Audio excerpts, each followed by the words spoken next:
Good evening, it's Eva. I'm going to keep going talking about these dark fairy tales.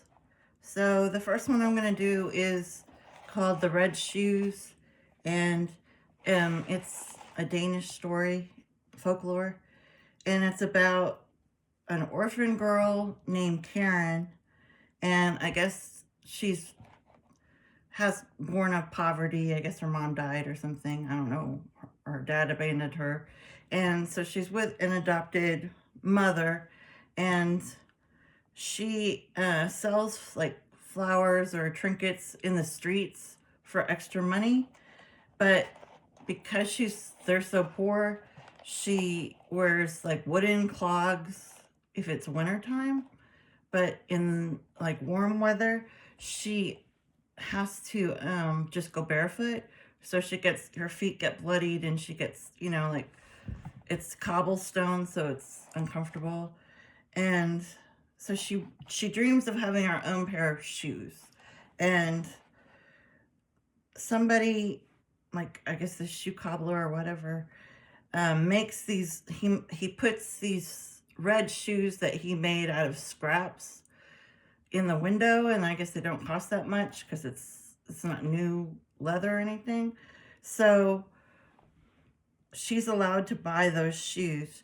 But then the mom figure gets an illness or something, some kind of chronic problem, and instead of staying home to care for her, Carol, I keep getting her name wrong, Carol goes to church and wears her red shoes. She goes to church with her shoes. And when, I guess, the family of this woman finds out, they think she's really ungrateful, and they call her like vain, and that like she's selfish, and they say it's like sinful pride that she would do such a thing. So somehow, I don't know where this guy comes from, but a red bearded soldier, maybe he was like in the streets, when she's working, I don't know. But I guess he's heard about this too, so he curses her. And so and supposedly he turns, this is the phrase, he turns her vanity into torture. And so the red shoes, she actually has to wear them, and she can't ever take them off. And the shoes start dancing and they won't stop. So like she's dancing all night, all day. Like she can't sleep. She has to continually be dancing in these shoes because it's like magic shoes. But okay, this is where it gets ridiculous. So she somehow, I don't know why she knows where the executor of the castle lives, but apparently she does. So she dances herself right down over there, and she begs him to chop off her feet. I'm sorry, this story is just ridiculous. To chop off her feet because that's the only way she'll get the slippers off. So he does, and then I guess she's oh, I forgot to say, before that happened, before the executioner, her shoes take her to the local church, um, because she's supposed to say a repentance prayer while she's dancing. Okay, so back to the executioner. So I guess she bleeds to death because, you know, he's not help her with like a tourniquet or anything. And then the rest of the story ends with the shoes with her severed feet in them keep dancing. And it's a lovely children's story, right? Okay. That's that story. Okay, the next one. Oh, this is like the dark Cinderella story. I must admit, when I first started reading it, it was like super boring, and I was like, this is kind of a snooze alert. Why is this like a horror story? But it turns into one. So the Cinderella in this has like auburn hair, and the two stepdaughters, you know, the story, her mom dies and then he remarries, and the stepmother he remarries is, you know, cruel, and but that her daughters bully her, and they get to sleep in beds, but they make her, even though she's his biological daughter, she has to sleep with blankets in front of the fireplace, and the cinders, which is like the ash from the fire and stuff, um, makes up her name. So Cinderella from cinder, which is ashes. So anyway, she wears this gray outfit. I don't know what that's about.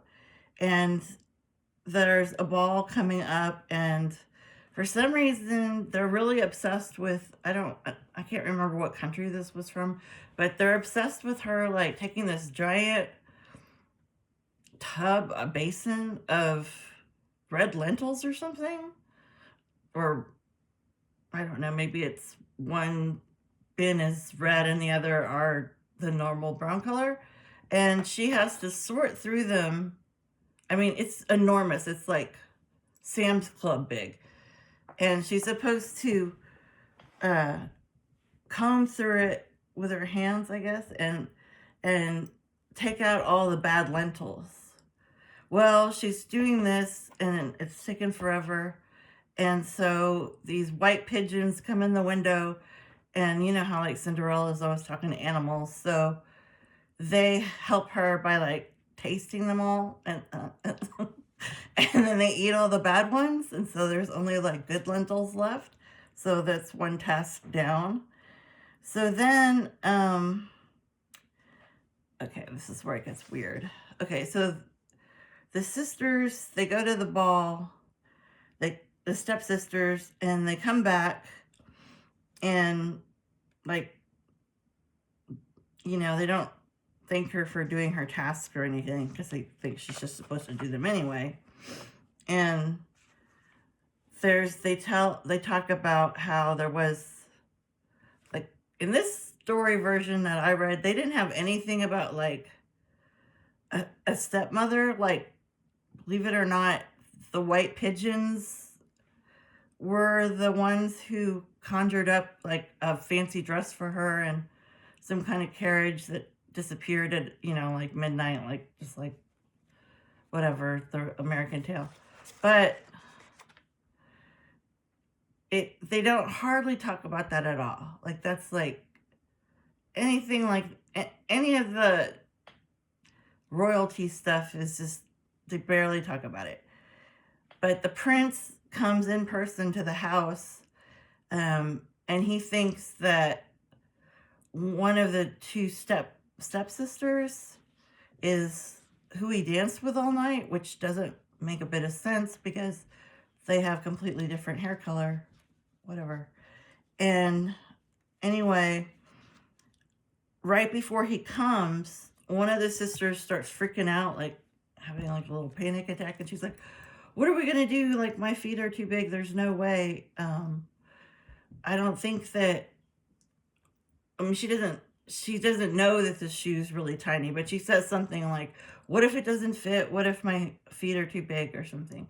And the stepmother, for some unknown reason, has a knife or some kind of weird sharp file, I don't know, and she hands it to her and says, if you can't fit in it, distract him or something and cut off your toes, or go to the bathroom and cut off your toes and your heels, and then try the slipper on and it'll fit.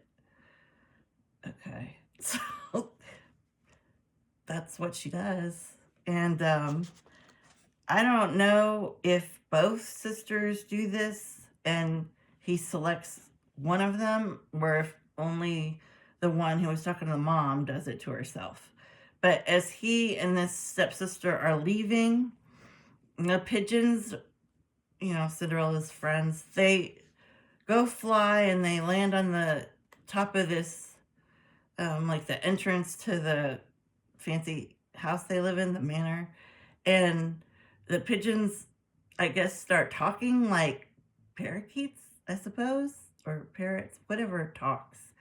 And they say, what do they say? They say, the shoe is not right, not right, not right.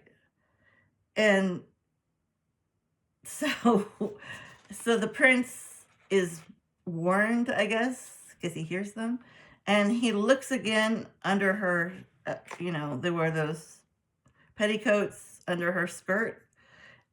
And he sees that it's all bloody, all inside, like he can see the crusted blood around the shoe. So he knows something weird has happened. I don't know if he investigates it further. But he goes back in the house and he demands to see if there's another woman living at the house. And of course they say Cinderella, but she's just like the maid. And he wants to see her, and then he does, and of course she tries it on and it fits her, but like I guess that stepsister has to live with,